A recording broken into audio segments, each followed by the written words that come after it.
nós temos, minha gente, os espelhos esféricos. E aí eles são subdivididos em dois, o convexo e o côncavo.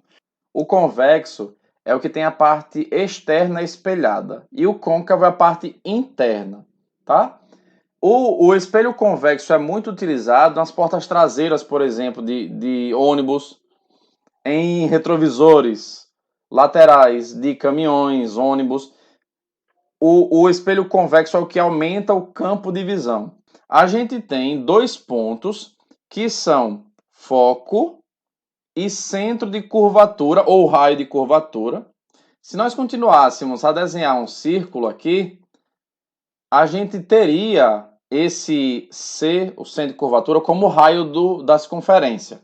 Então, a gente tem, por definição, como eu disse, não é nosso intuito nesse vídeo fazer contas, mas o centro de curvatura é o dobro da distância focal do espelho. A gente diz que esse foco e esse centro de curvatura são virtuais, porque estão atrás do espelho. Bom, mas vamos construir a imagem. Então, primeiro o raio luminoso, quando é espelho esférico, a gente usa aquelas outras propriedades que falamos agora há pouco.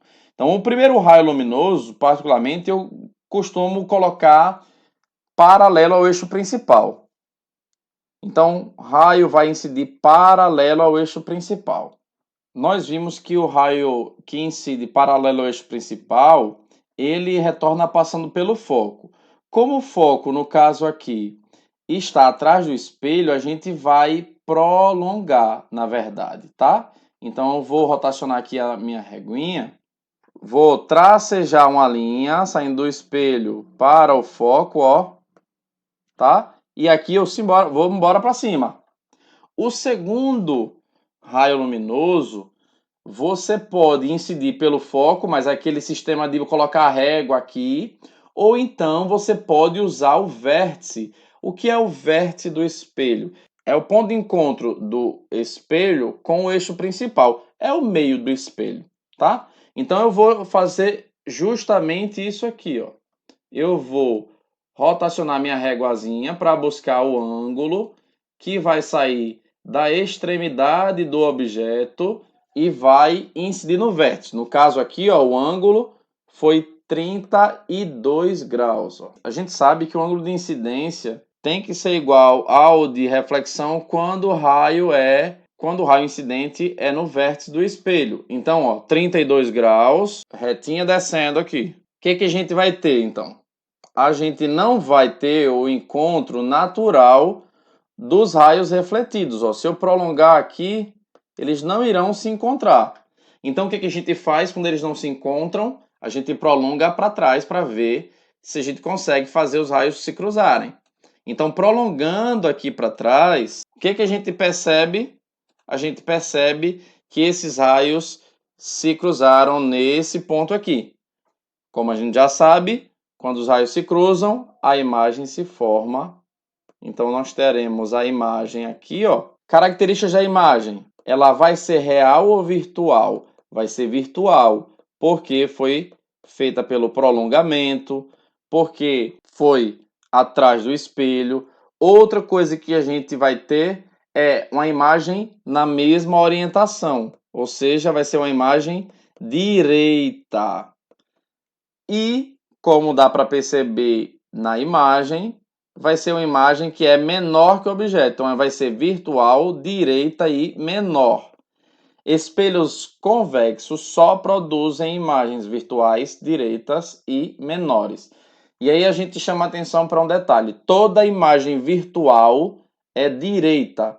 Toda imagem real é invertida, tá? Vamos fechar com espelho côncavo. Os espelhos côncavos, eles produzem vários tipos de imagem. O ideal é que você tenha em mente as propriedades dos raios luminosos, para você não se perder em relação à questão dos tipos de imagem. Porque se estiver no centro de curvatura é uma imagem, se estiver entre o centro e o foco é outra, se estiver no foco a imagem é imprópria, se estiver entre o foco e o vértice a imagem é outra, enfim. Como a gente tem várias, tá? Eu vou traçar aqui duas, mas as demais é só aplicação das propriedades. Então vamos lá. Primeiro, vamos traçar um raio luminoso paralelo. Assim como fizemos com o espelho convexo, começo traçando paralelo ao eixo principal. Então, o que acontece? Eu vou posicionar minha régua, ó, no ponto onde o raio incidente tocou no espelho e vou tracejar uma reta que liga esse ponto ao foco. Então, teremos algo assim. Para o segundo raio, para esse caso, o melhor é usar o vértice, que foi o que usamos no espelho convexo. Então, ó, vou mais uma vez rotacionar minha régua e vou buscar aqui, ó, 31 graus. Vou traçar uma reta que liga o objeto ao vértice. Como a gente já sabe, o ângulo de incidência vai ser igual ao de reflexão quando o raio incidente for no vértice. Então eu vou ter aqui, ó, o mesmo ângulo. O que que a gente nota? A gente nota que se eu prolongar esses raios aqui, ó, eles vão ficar cada vez mais distantes. Então, como eles vão ficar cada vez mais distantes, isso implica que se eu prolongar no outro sentido, eles vão se cruzar. Então, mais uma vez aqui com o auxíliozinho da régua, ó, eu vou prolongar esses caras para trás. E aí, quando eu prolongo, ó, os camaradas se cruzaram mais uma vez, ó, aqui em cima. Eu vou ter a imagem se formando aqui em cima, ó, a extremidade da imagem. O que que a gente pode afirmar, então?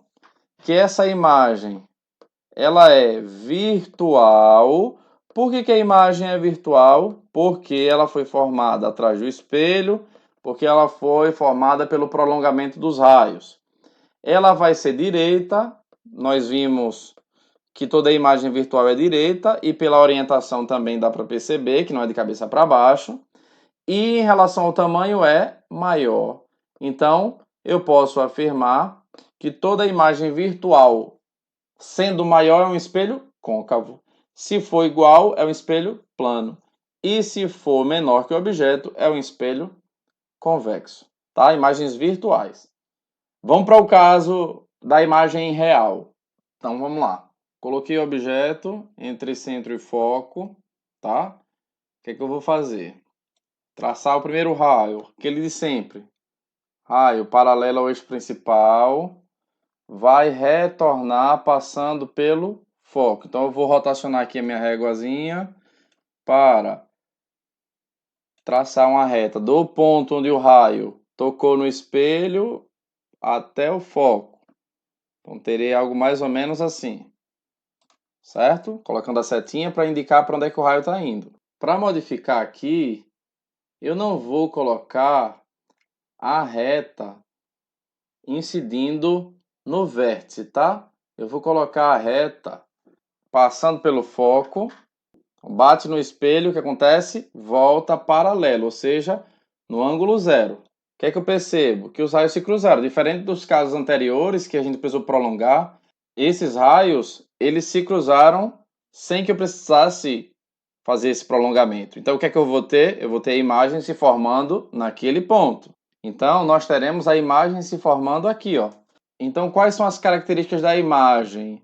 Ela vai ser virtual? Não. Por quê? Porque ela foi formada antes do espelho, porque eu não precisei prolongar. Então, foi um cruzamento natural dos raios. Então, vai ser uma imagem real. Só que ela vai ser, em relação à orientação, de cabeça para baixo. Então, vai ser invertida. E, em relação ao tamanho, dá para perceber que ela é maior que o objeto. Então, o que acontece? Usando esses raios, incidindo no vértice, incidindo no foco, incidindo no paralelo, você consegue determinar todos os tipos de imagens em espelhos planos e esféricos. Até a próxima, minha gente. Valeu!